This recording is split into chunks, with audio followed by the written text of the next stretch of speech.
Okay, good morning to everybody. We'll go ahead and start. Today is the last day of the semester, so how about that?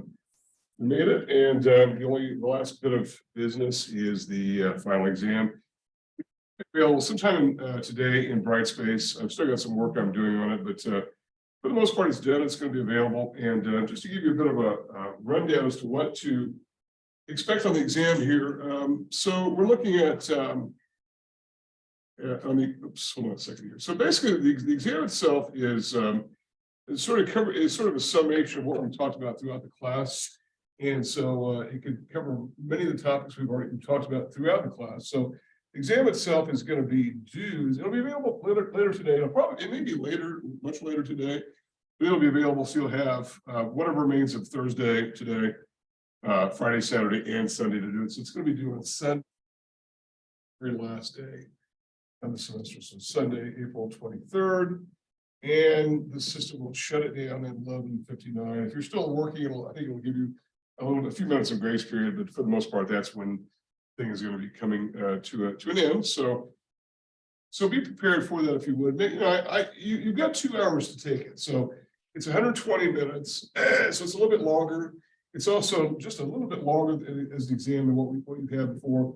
There are 50 multiple choice questions. I'm going to go over what some of the key topics are going to be, so you're familiar with those. But I would recommend you sort of pick a time and a place where you're comfortable and you can settle in for a couple of hours to do that.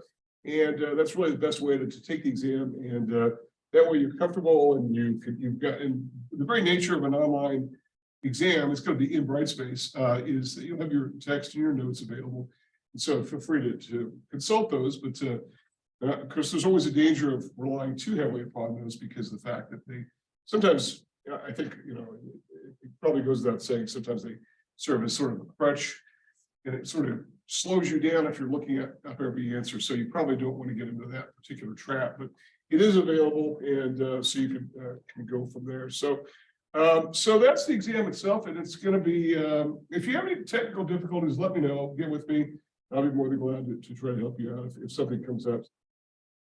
And I'll be checking my email throughout the weekend. So I'm going to be around, so it's not like you'll be completely out of help. The other thing too that I should mention is that I know that a lot of times we in the first 4 exams we allow a makeup period, and of course it's always a bit of a trade-off between allowing the flexibility and the opportunity to do a makeup and then getting the scores and results and right and wrong answers back to all the participants. And so the timeliness issue is sort of impaired by the flexibility.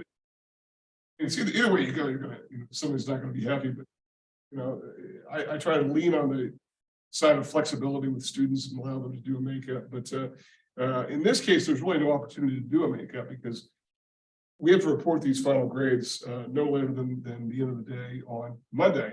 So, I mean, there's a downside chance, I guess, if you have a few questions that got dropped or whatever, you got kicked out for whatever reason, you may have a slight opportunity, but it's not a big one. And I don't want to sort of encourage everybody to look to that as sort of an out, because it's really not a very good solution. Okay. So are there any questions for me before we get started here? We've got a very light attendance in class today.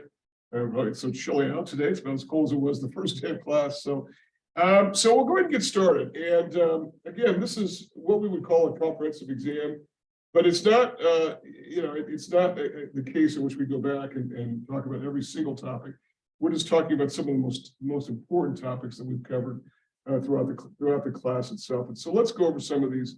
There's a question on the exam about the difference between micro and macro. So we talked about this fairly early on in the semester and said, okay, micro deals with the study of individual markets, things like individual firms offering individual products, individual workers, et cetera, going to work. And then macro is the big picture of the entire economy, including the global economy. And so you've got different kind of variables you're measuring in macro, things like interest rates, unemployment, inflation, gross domestic product. These are things that are not really covered in micro. So those are some of the differences you want to know between microeconomics and macro. Okay. There's also a question that goes back to early on in the semester where we talked about the difference between positive economic statements and normative statements. And you might remember positive statements are those statements which are statements of what is. That is, and it's not positive in the sense that this is always something good or some positive development, some good news, but instead it relates to this idea called positivism, and that is stating the world as it is in a scientific, objective manner. And the normative statements are those statements which are statements that usually involve the word should or ought to, and that is the idea that this is the way things ought to be. This is the way things should be. Unemployment should be lower, inflation should be lower. Those are all normative statements, and they form the basis of policy, even though they're controversial. But there is controversy, and I think I sort of pointed that out from a very early time that economics is sort of bound up with controversy. Okay, there's a question about scarcity, and this goes back to one of the very earliest things we talked about in the class. Remember that there's something. Scarcity is the fact that it results from the fact that we've got unlimited wants, and yet these bump up against scarce resources that we've got. So resources are limited. They're in some cases finite. For instance, we keep hearing about the end of oil. Whenever we run out of oil, and it seems like we keep hearing about this every few years that we're going to run out of oil. And as soon as we hear that, then we find new oil. So, but nonetheless, however much oil there is in the world is however much there is. And so there is a scarcity value, which is what gives it its value. But we also have unlimited wants. So we want a lot of things. And as a result, we have this problem. Okay. All right. Let's see here. So there's a question on the exam dealing with the production possibilities model. And we actually had I went over some of this again on Tuesday when we went over exams 1 and 2. And that was the idea that you've got points inside that curve that are considered points of inefficiency. And points of inefficiency, basically those points inside the curve that says that whatever the production system is, and I know that the production possibilities model seems like an overly simplified model of production, but it could relate to a business firm, an entire industry, or really an entire economy. And if you have objection to the idea of just using two goods, good A, good B, guns and butter, whichever, then you can simply make as many graphs as you like to represent all the trade-offs which are possible. But the idea is that along the line, if you're on the curve, if you're using resources effectively, there's a trade-off for producing more of one good. You have to give up some for producing another good.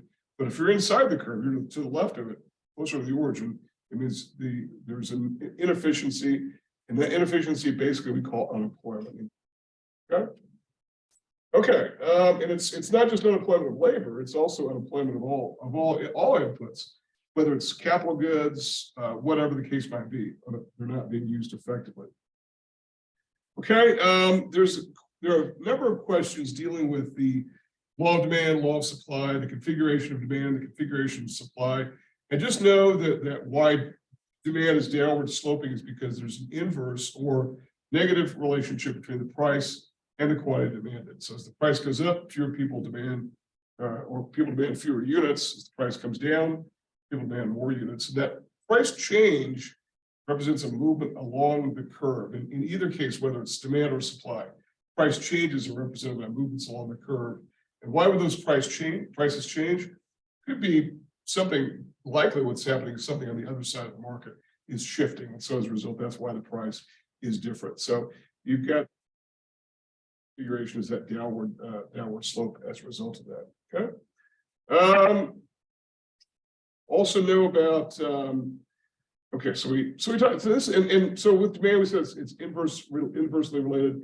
In supply, it's the case that price and quantity supplied being distinguished from quantity demanded, are directly or positively related.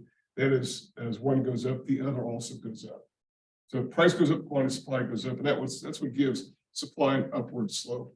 And this goes all back to chapter 3, which is sort of an introductory chapter to demand and supply generally, to markets generally. So you look at that. Now we obviously take both those demand and supply curves and we sort of expand those for an aggregate demand and aggregate supply. But we'll get to questions dealing with those in a second. But these are some of the basics. And if it does not say aggregate supply or aggregate demand, then just know we're just talking about a basic microeconomic model of some good, whatever the good in question is. Okay. So is upward sloping, and that's its general configuration. And that's just the general microeconomic supply curve. Okay. Let me see here. Okay, and we talked about movements along the demand curve, along the supply curve. These are differentiated from shifts. Okay, so shifts in demand or supply are due to non-price variables. That's the thing to think about. We call those non-price variables determinants of demand or determinants of supply, depending upon which function we're talking about.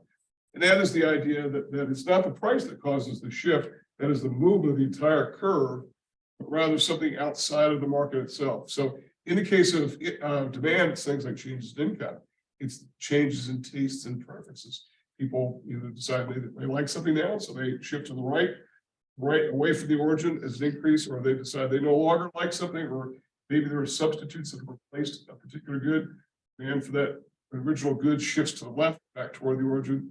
In the case of supply, the number one supply shifter, and this is what I told the class to underline and put a star above, is the cost of production. It's far and away the biggest determinant of supply in terms of shifting to the right, to the left. If cost of production go down, supply shifts to the right, or as an increase. Supply goes, if costs go up, supply shifts to the left as a decrease. Okay.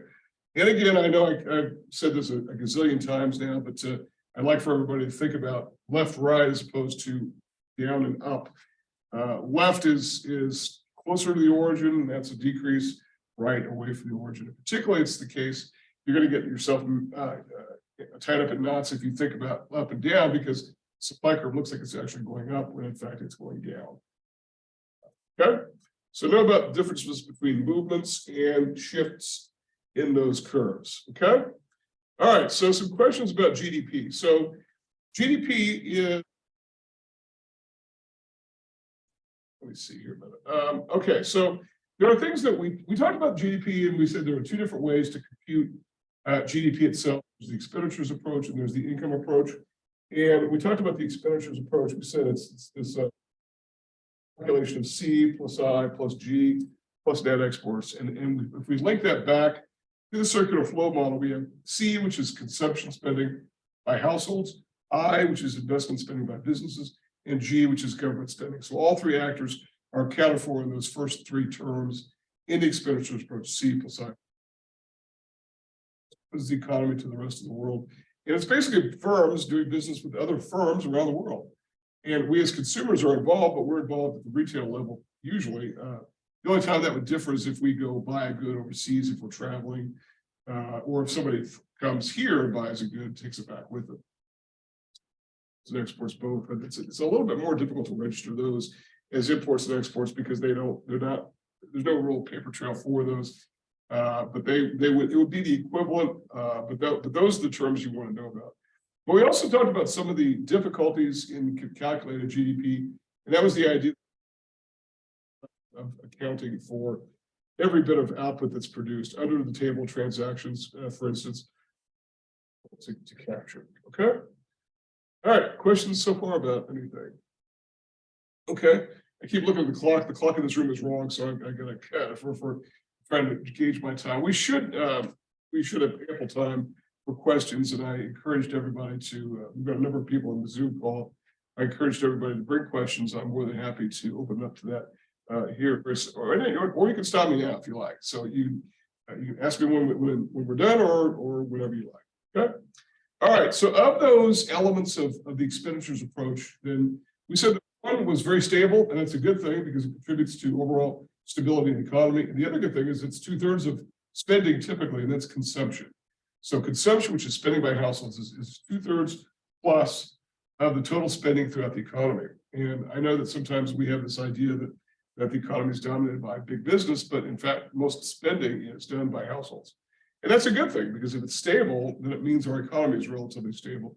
And it really is. I mean, despite the fact you hear news stories about crazy events happening with cryptocurrency from time to time, and some bank failures, which were frankly due to bad banking.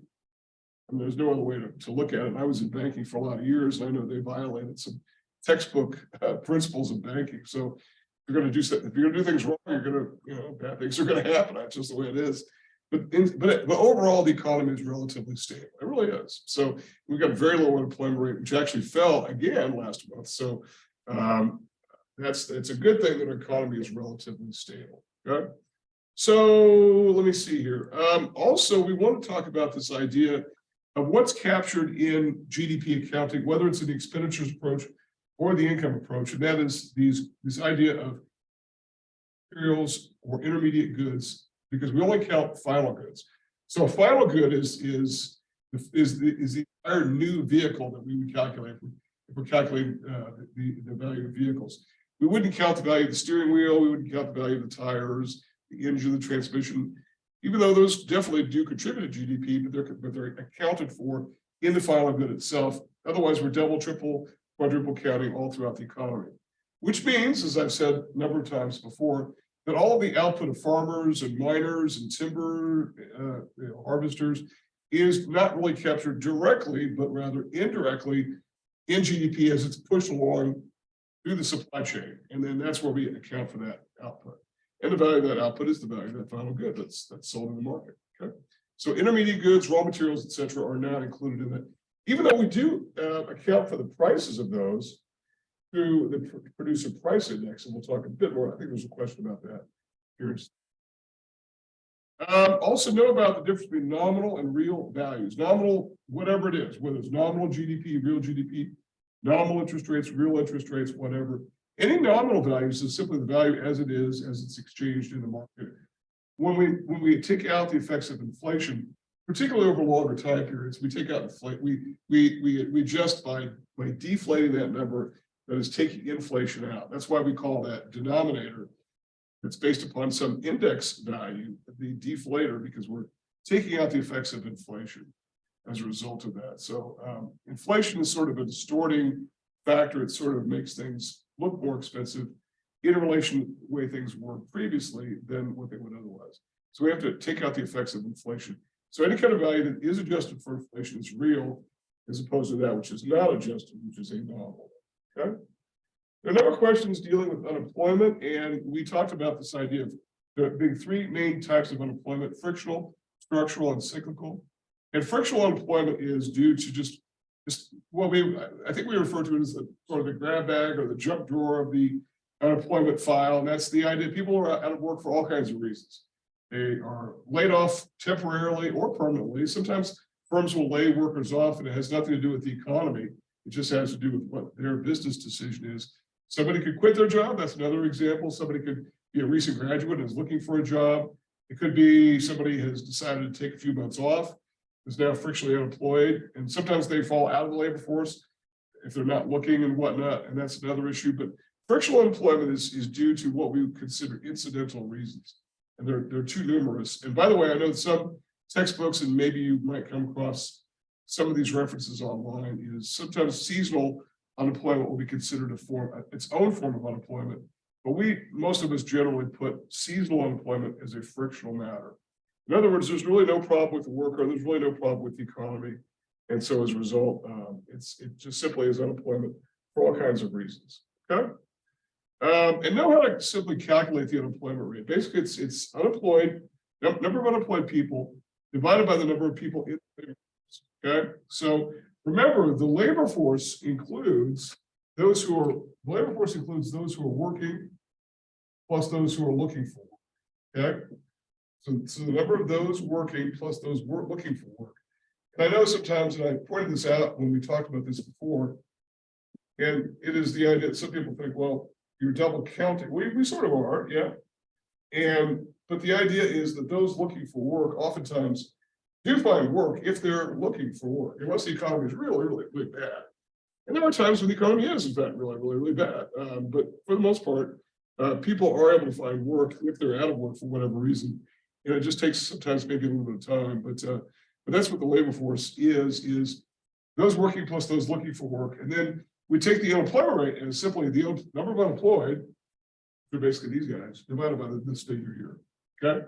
And that's what the unemployment rate is. And if you multiply it by 100, you move the decimal 2 points to the right to get the percentage. But that's how you do that. Okay. So just so remember what the unemployment rate is computed as being. Okay. Okay.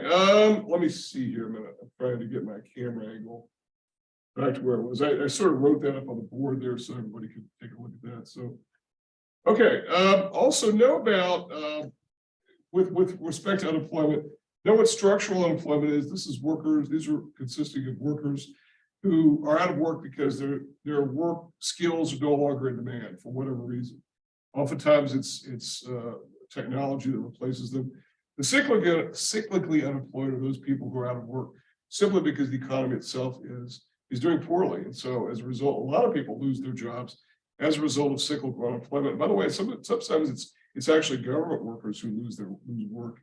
And that's, usually we think of government jobs as being pretty stable, but sometimes not.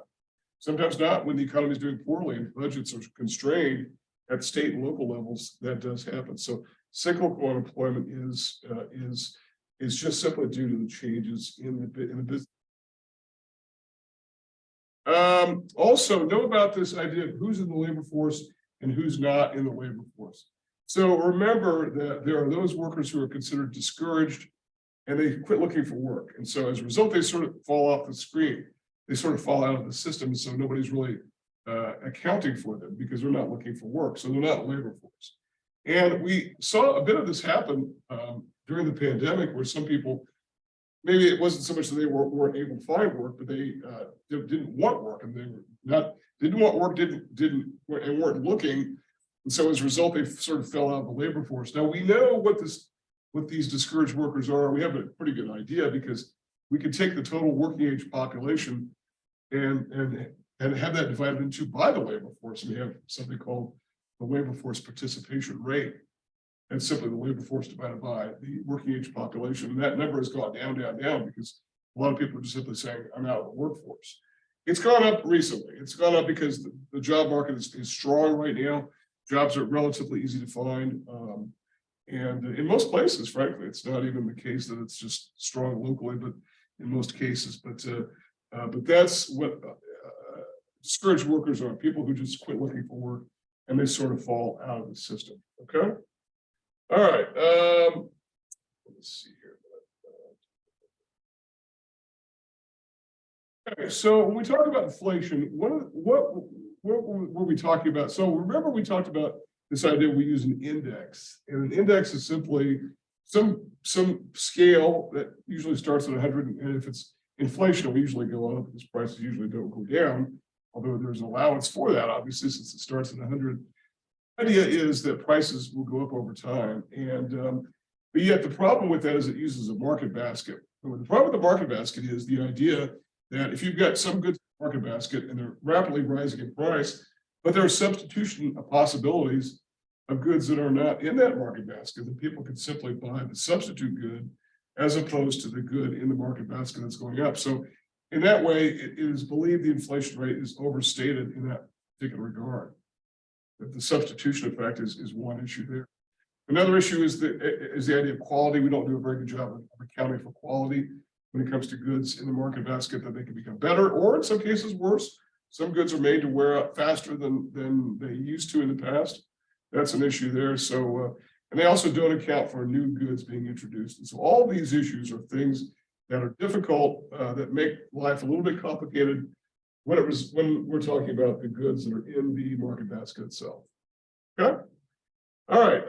Okay. So we talked about these market baskets and these indexes that go along with it to track prices. And so one of these was the consumer price index, and that was the most commonly referred to index that you probably see on the news whenever they talk about the inflation rate. They're almost always talking about the consumer price index. There's another one that we talked about in class called the producer price index, which tracks goods at the wholesale level. And that's intermediate goods, raw materials, et cetera, as they're now set down the line. And oftentimes the PPI is a good harbinger of what might be happening with CPI. If PPI is rising, maybe it follows suit as inflation works its way through the supply chain. What's interesting, and I mentioned this, I think on Tuesday, was the idea that the PPI actually went down last month, which is interesting because if that is a sign that we're finally starting to burst the bubble of inflation, then maybe the CPI, that is retail prices, will see next month when we get the data. It will be interesting to find out what happened there. Okay, about 3 weeks away, so we won't know yet. Okay, so that's the PPI. Okay. So then there's a question that comes out of your text about the number of goods that are in the CPI. I didn't talk about it in class, but just look in your text for that. It discusses the number of goods that are in the basket itself. It's a big number. I told you it was several thousand goods that was in that market basket, but sometimes it surprises people and how many categories it covers. Things like healthcare and personal electronics and things like that. I mean, it's a pretty good sized number. Okay.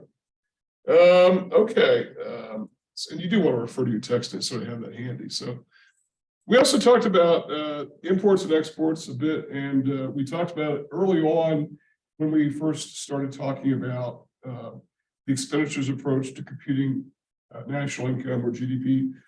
We said imports were goods purchased from foreign sellers, and exports were goods purchased by foreign buyers. Okay, so know what the differences between those are, and then know about this issue concerning the balance of trade. That is, if in fact exports are greater than imports, then it means that nation, whatever country we're talking about, we use the U.S. as the exemplar here. If exports are greater than imports, then that country has a trade surplus, meaning that term net exports is positive, and then that brings up GDP.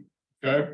If on the other hand exports are less than imports, then that country has a trade deficit, and that net exports term then is negative, and that brings down GDP.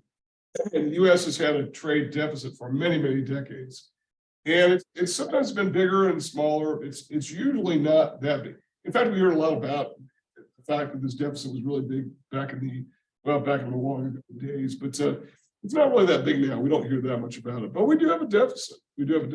But by the way, we'll see. It's in goods primarily, not services. We have a surplus in services. So another shout out to services because they actually give a boost to the economy.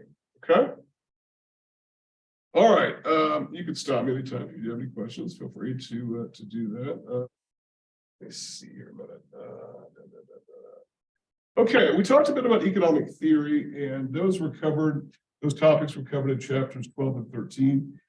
And we talked about the Keynesian theorists in chapter 12, the neoclassicists in chapter 13.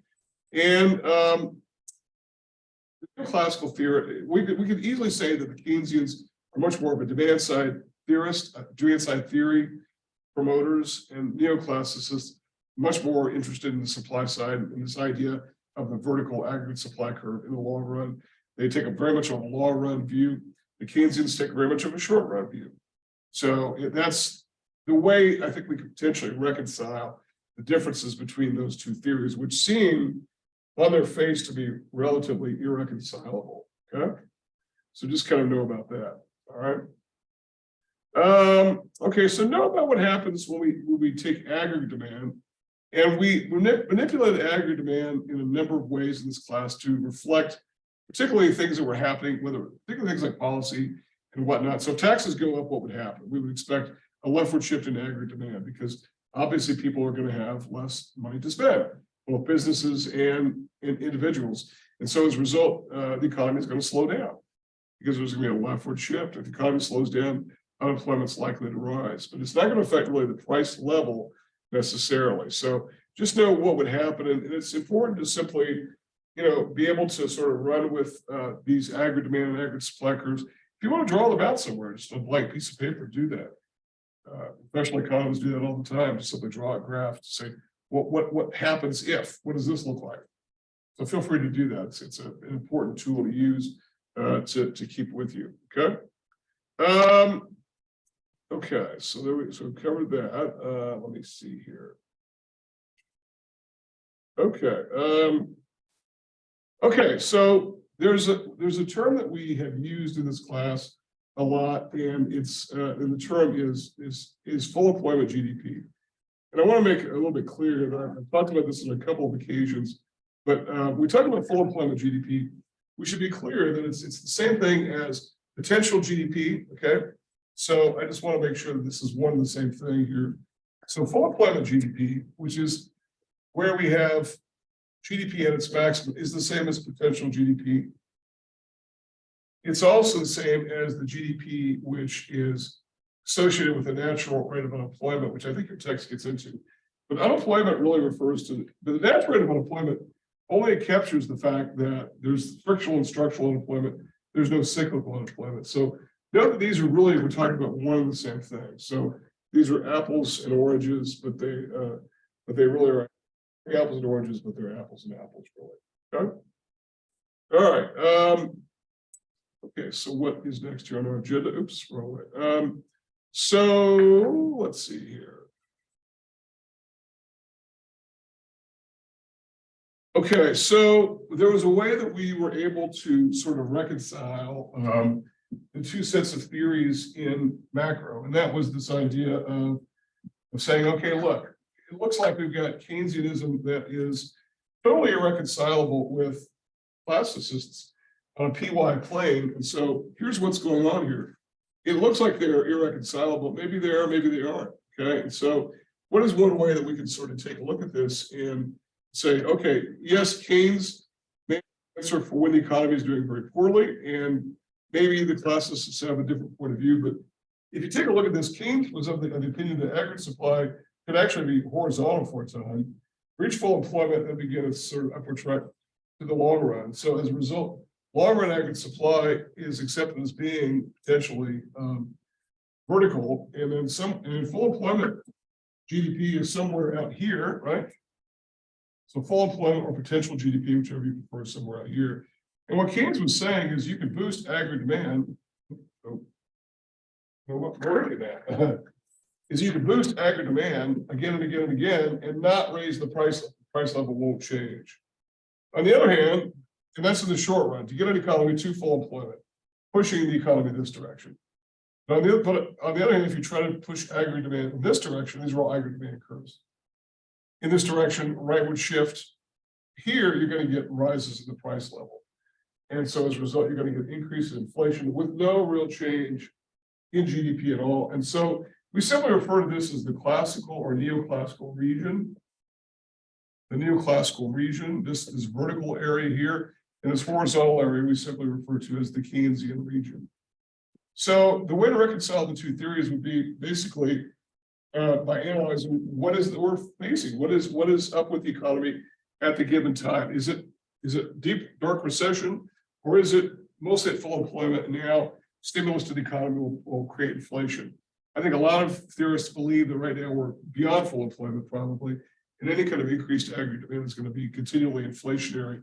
And I think that there's probably some evidence to support that because the inflation rate has been so much higher than what it's been for a very long time.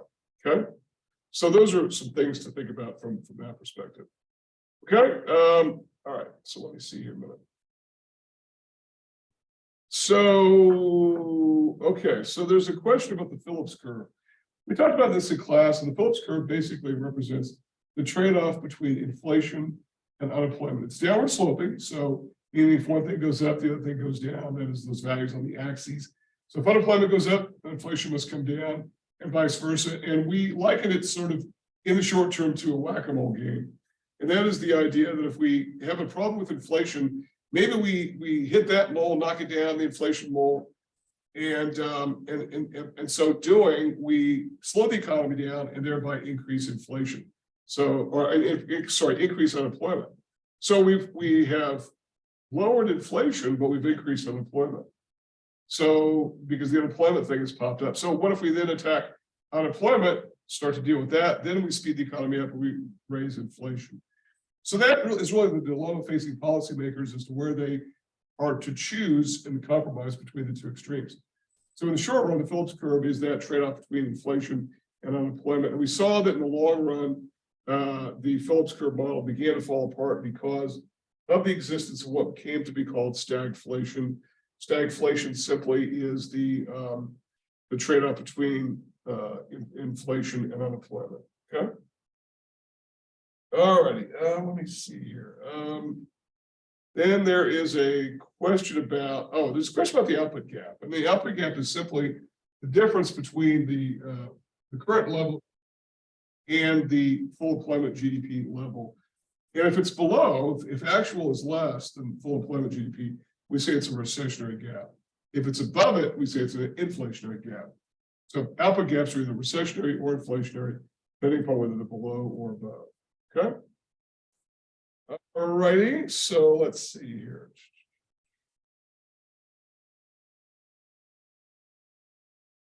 Okay, so when we talk about full employment in the economy, what we're saying is full employment's a condition where, from a labor force perspective, the only unemployment is frictional and structural, that there is zero cyclical unemployment.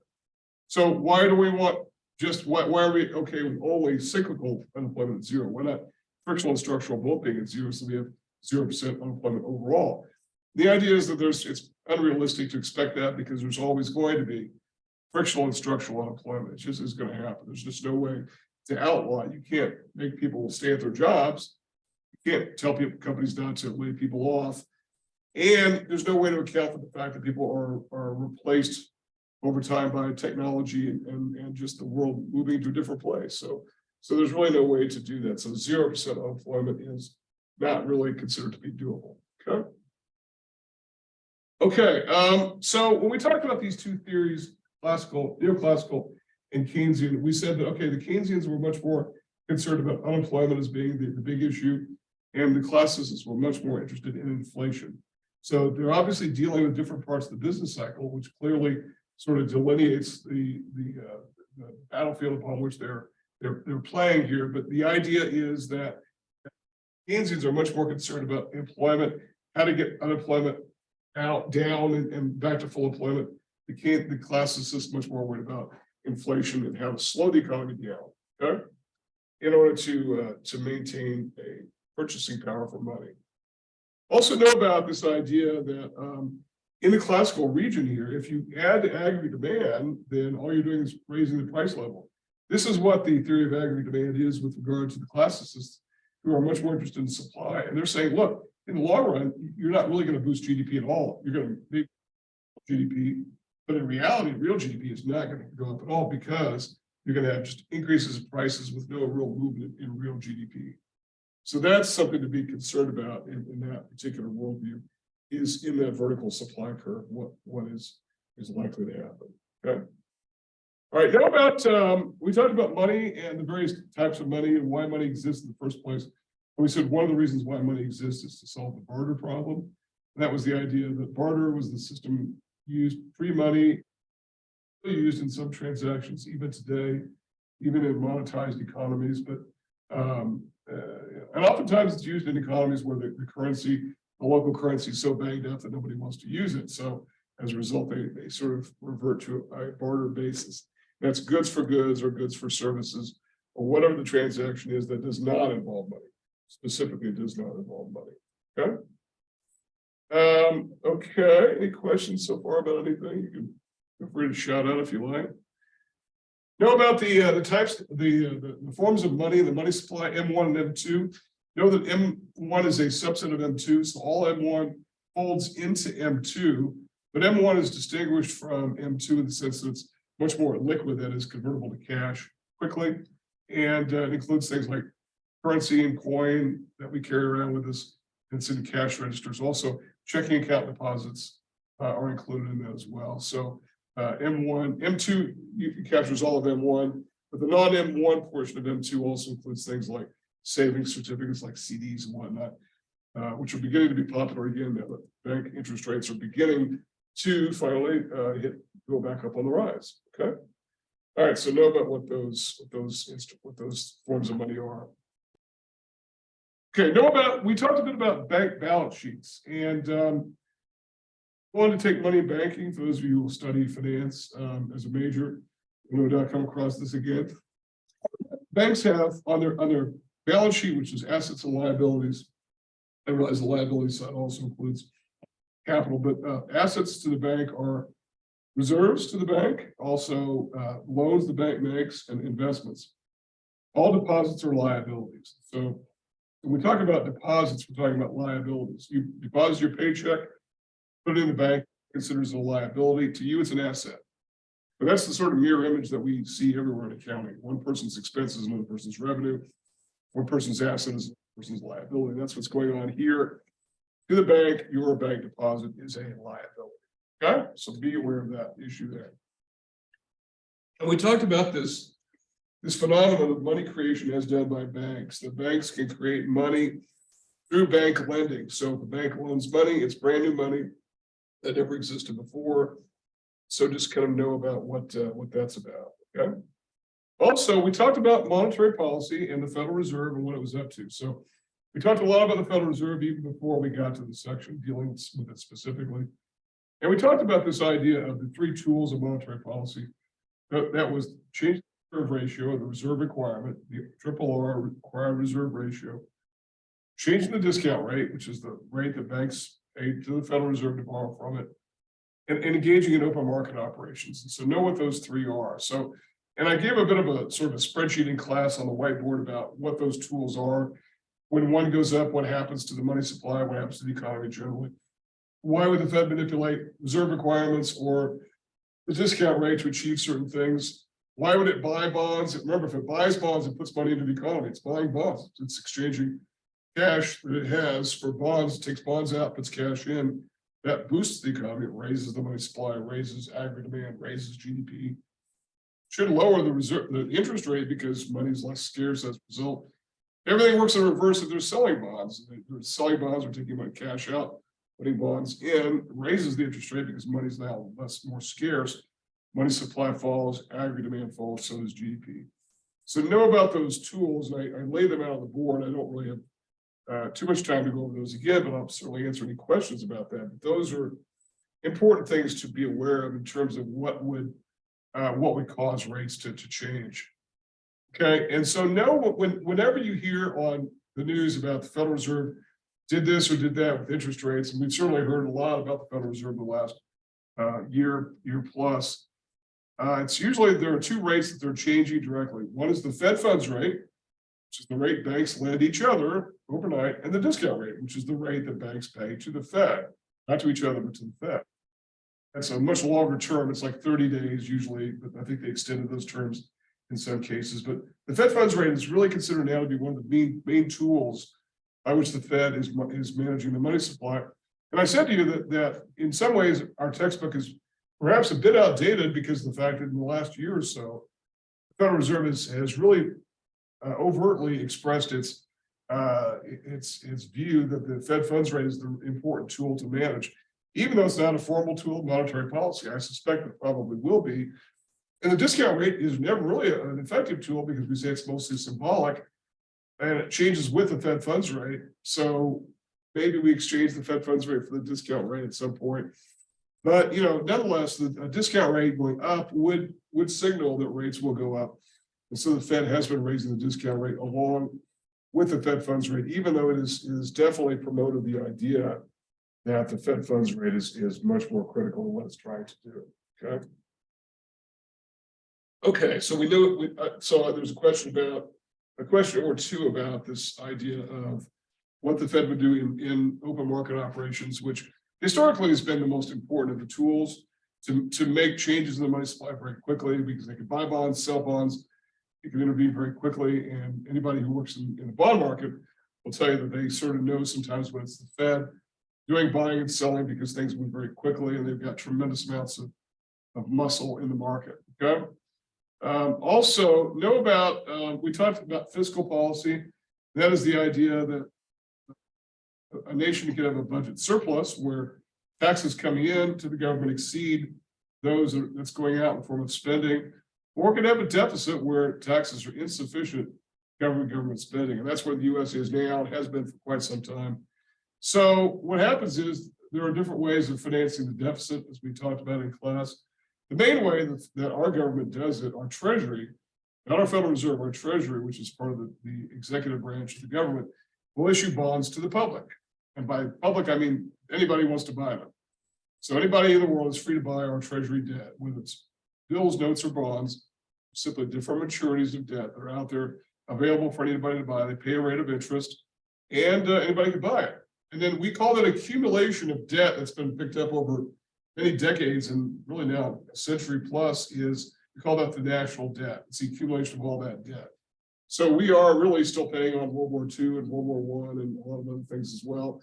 And it's just simply because of the fact that we continue to add to the national debt. And it's really higher than what it's ever been. It really is. And there's a good discussion in your text about that. So you might want to read that for yourself, but it is a very, very high number. It's about 30 trillion. In class, I showed something called the US debt clock.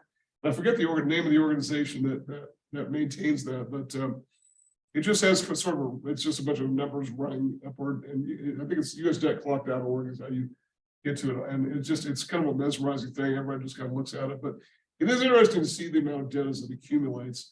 So we're about 30 trillion against a $26 trillion economy, annual output per year. So it's growing. It's up there. Okay. All right. So we talked about deficits and surpluses and what they were. Also know about this idea of how income tax policy works. So remember, we talked about theories of taxation, and we said that there are a couple of different theories. One is a benefits tax, where we just simply tax those who get the most benefit from government. But that's not really very operationally effective. I mean, because there are a lot of people who get benefits from government who simply need them and can't pay anyway. So asking people to pay for something that they need is really not necessary. Is really not operational. Instead, we have what's called the ability to pay principle.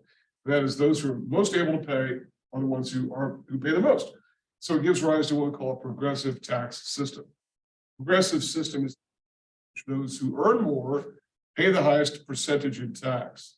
If they pay a higher percentage, then they certainly pay a higher dollar figure. That is opposed to a regressive tax, where those who earn less pay more. Those who earn less pay more as a percentage. And that would be an example, like sales tax is an example of that. In most cases, state sales taxes tend to be regressive because lower income households tend to spend more of their income than higher income households do. So more of that income is exposed to sales tax than higher income households. So there are regressive and progressive taxes, but our tax code at the federal and in the case of New Mexico are both progressive. That is, those who earn the most pay the most, and that's basically in the form of income taxes. Okay. Know about what GDP is. Basically, it's the calculation of final goods and services produced in an economy in a given year. Okay. Also know about of these elements of spending within GDP, and I know we focus a lot on the expenditures side. It's fairly easy to sort of construct aggregate demand from that, and we talked about this idea of the most volatile piece of that, of the C plus I plus G calculation, was I, investment spending by businesses. And one reason why is because it's so much dependent upon interest rates. That is the little I, the price of money. And so as a result, if the price of money goes up, investment goes down. The price of money goes down, investment goes up. That is demand for investment. So you have to be aware that there is an influence that is very much definitely influenced by the rate of interest that's going on. So interest rates do impact the rate of investment. And by the way, that's not lost on the Federal Reserve, which it's been raising interest rates dramatically in the last year or so, and it's happening. What they intended to happen is happening. That is, construction is slowing to a crawl, and that is beginning to transfer its way across the economy. Okay. Know also about there's a question about the velocity of money. Okay, and we talked about the velocity of money as being the number of times that money turns over in a given year, and that is the idea that you don't have to have $26 trillion of money out there to finance the economy. Instead, you need something less than that, because the same dollars are going to be reused over and over again. The number of times that it turns over, that turnover ratio is called the. We also talked about the demand for money as opposed to the supply of money. And the demand for money is really composed of two different parts. There's transactions demand, which is demand for money to be used for transactions. We said vertical expression. Whenever you have something that's completely vertical, it's not even a function because it fails the vertical line test. If we have something that's completely vertical or horizontal, for that matter, it's independent of whatever it's parallel to. So in this case, it's parallel to the interest rate, so it's not dependent upon the interest rate. You consider the fact that if you have money in your checking account, you're not going to make a decision to either pay something or take part of the money that was used for normal expenses and bills and put it into something interest bearing, because you're going to chase interest rate payments. So as a result, the interest rate is mostly irrelevant to transactions demand. Everyone's got expenses that they need to pay in a short run, including businesses, of course, payroll, materials, and supplies. So as a result, the interest rate doesn't make any difference. Asset demand, though, however, where it's money to be used to savings, it does make a difference. Okay, so know about what is going on there. Also know about the who runs monetary policy. It's the Federal Reserve. That's the agency of government that controls monetary policy. So know who they are, what they're about. Also, within the Federal Reserve, understand that the committee that makes the decisions regarding specific policies called the FOMC, the Federal Open Market Committee, comprised of the 7 members of the Federal Reserve Board based in Washington, plus 5 members who rotate on and off from the 12 district banks. One of whom is a permanent member, that's the New York Fed president, but the rest, the other 4, they rotate on and off on an annual basis. Okay. And know also about, when we talk about government policy, we talked about the fact that fiscal policy is controlled by the Congress and the president, so 536 people, and they're all elected. That's an important thing to realize, is they are elected officials. Whereas monetary policy is controlled by the Federal Reserve, which are composed of appointed officials. And this is a key idea here, because the issue is that the Federal Reserve is deliberately not elected so that they are immune from political considerations, that they're not thinking about the next election. They're making decisions that are tough decisions, ones that politicians, elected officials tend to be less able to make, like where we are now, trying to slow the economy down. It would be very difficult to expect an elected official to say, hey, Americans, we're going to slow the economy down. We're going to probably raise unemployment. We may even have a recession by the time this whole thing ends. That's not really something politicians like to present to the public. But the Federal Reserve, they're immune from that. They are not candidates for office. And I don't think any of them have aspirations along those lines. So they're tasked with doing those difficult decisions. And then finally, know about the difference between the 2 approaches to computing GDP. One is the first one we talked about was the expenditures approach. That is representing GDP from the demand side of the economy. Households, businesses, and government, so C plus I plus G, and also incorporating the rest of the world in the exports and imports. And then the other one is the income approach, which is the supply side of the economy, including households, because it works its way down to wages in the form of personal income and disposable income, the difference between those 2 being income taxes. Okay. All right, so that's all that I had. Are there questions for me about anything with respect to what you can look forward to beginning tonight and through this weekend? We have a few people on the Zoom call, it looks like. Anybody have any questions? Okay, well, if you think of something in the meantime, I'll be working on this today. I wouldn't look for this too early today. I wouldn't like plan this around, after you get done with dinner or whatnot. It's probably gonna be later than that, just because this is finals week, and so I usually don't prepare the final until I know where we've ended up and where we're going to go. And so I don't want to put anything on the final talk about in class. The only exception is there's one question here dealing with the number of goods in the CPI. You can easily look that one up for yourself. And if you've done the readings, it probably rings a bell anyway. So, okay, well, again, I'm available all weekend, so feel free to reach out to me if you like. And so if I don't talk to any of you between now and then feel free to get with me. Let me see, I've got some, hold on a second, I've got some notes in the chat message board here. Look.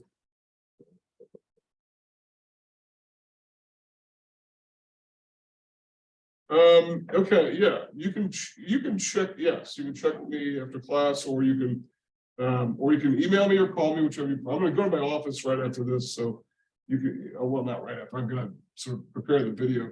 The video's got to be sort of compressed, but give me until about, maybe 10:30 or so, but you can get with me, email me, call me, whichever you prefer. And, but otherwise I'll be around all weekend, so feel free to reach out. And if I don't talk to the rest of you, have a great summer, everybody. And if I see you around in the summer, I'll say hi if I recognize you. And otherwise, have good luck on the exam, and I'll see you soon.